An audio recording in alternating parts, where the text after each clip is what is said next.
Elias Vance, the solitary maintenance engineer on the Astraea Station, had one job for 12 millennia. Thus the Omega Inhibitor. The Inhibitor, a colossal, humming obsidian torus, was the only weapon in the cosmos designed to combat the Malthusian Cascade, the catastrophic, non-linear failure of physics itself. At the Inhibitor's base sat the button, a crude, industrial red plunger labeled simply "Do Not Push." Pushing it meant initiating a universal hard reset, a cosmic reboot with a near-certain chance of sterilizing existence, a risk only warranted at the very last second. Elias was polishing the brass railing when the universe signaled its surrender. Mina, the station AI, reported the anomaly with unnerving calm. Warning: quantum entanglement field stability dropping rapidly. Decay rate designated as Type X. Malthusian Cascade confirmed. Local cluster breach predicted within 92 standard hours. The Alliance, composed of 24 species, had centuries to prepare for this day, but the Cascade was moving too fast. Admiral Varus of the Garen species appeared on the holo display, his face a mask of calculated despair. "Vance, listen carefully," the Admiral ordered, the feed rattling with distant static. "The political reality is this. Attempting the Inhibitor reset risks a dimensional hellscape. We cannot exchange a slow, relatively graceful end for guaranteed catastrophic non-existence. The Alliance is withdrawing. You are ordered to hold the station for 8 hours to cover the final jump gate closures. Then execute self-destruct. Do not, under any circumstance, initiate the Omega Inhibitor." The Alliance had chosen a calculated, predictable death over a chaotic, unknown chance at survival. They were accepting the end. Elias stared at the Admiral's pale, defeated face. "Understood, Admiral," he lied. The screen went black. The voice of his commander was gone, replaced by the deep, indigo hum of the Inhibitor. Elias stepped onto the button platform, the stone chilling his boots. "Mina, override the self-destruct protocol," Elias commanded, his hand trembling inches from the red cap. "We're not blowing up the station. We're going to wait." He had chosen defiance. He had chosen chaos. He had never felt more horribly, terrifyingly human.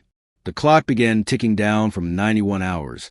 48 minutes at 48 hours later, Elias was drowning in the inevitable.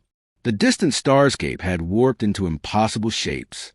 The light from their local brown dwarf vanished, replaced by a deep, throbbing shadow, and the walls of Astraea Station began to softly sing as the energy binding its metal atoms weakened.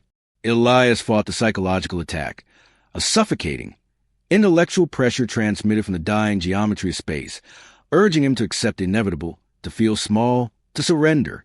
He spent the minutes frankly decoding the final, broken transmission from Admiral Varus, which had arrived before the comms failed entirely. "Vance, we failed. The Inhibitor must be used. But the Vexor specified it only works after the strong force decay reaches critical saturation. The Vexor called it the impossible window. You must wait until the strong force registers 99.999% decay, not 99.998. The delay is milliseconds." Mina confirmed the chilling caveat.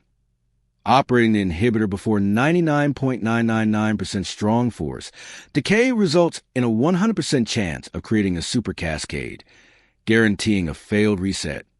The Vexor, the godlike builders of the Inhibitor, had installed a final cruel safeguard. Only a species willing to risk everything at the very, very last, perfect moment could succeed. The clock ticked down to 4 minutes. The Cascade slammed into the local system. The station's gravity field inverted, slamming Elias against the ceiling before his emergency magnetic boots caught, pinning him violently over the button. The floor was now sparking, and the Inhibitor torus crackled with lethal purple energy. Mina, telemetry on the strong force saturation in milliseconds. Elias screamed, fighting paralysis. The numbers flashed green, climbing agonizingly, 99.991%. 99.995%. He knew he couldn't wait for the 4 nines. Waiting was passive obedience. Waiting was the Xylo's silence that led to their doom. Waiting was alien perfection. He was human. Humans interrupt. Elias closed his eyes, centering on the sound of Cascade, the screaming disintegration of matter that Mina was piping directly into the chamber. He embraced his own flaws, the anxiety of his mortgage, his impatience, the sheer, idiotic hope that his completely random, flawed human timing could somehow be better than the cold, perfect timing the Vexor demanded. He had to be the spark of chaos. At the precise, agonizing moment the strong force decay registered 99.998%, Elias threw the entire, desperate, chaotic weight of his body down onto the button. The world ceased to exist. It was an explosion, but an instant, all-consuming silence that swallowed the screaming decay of the universe. Elias felt his mind and body stretch into 11 dimensions, witnessing the universal hard reset. Gravity inverting, time running backward, the fundamental constant scrambling. He saw the feared Super-Cascade, the result of poor timing, begin to form a hungry black stain. But the inhibitor's energy field, activated at the moment of peak universal crisis, was just strong enough to overwhelm the nascent Super-Cascade. The chaotic, impulsive action, pushing too early, fueled by pure human terror and impatience, was a nonlinear input the Vexor had hoped for. The universe had been forced to reboot by human defiance. The universe snapped back. Elias was left pinned to platform, gasping. The room was silent. The inhibitor was dark, dormant, and slightly smoking. The display now read, Quantum Entanglement Field Stability, 100.000%.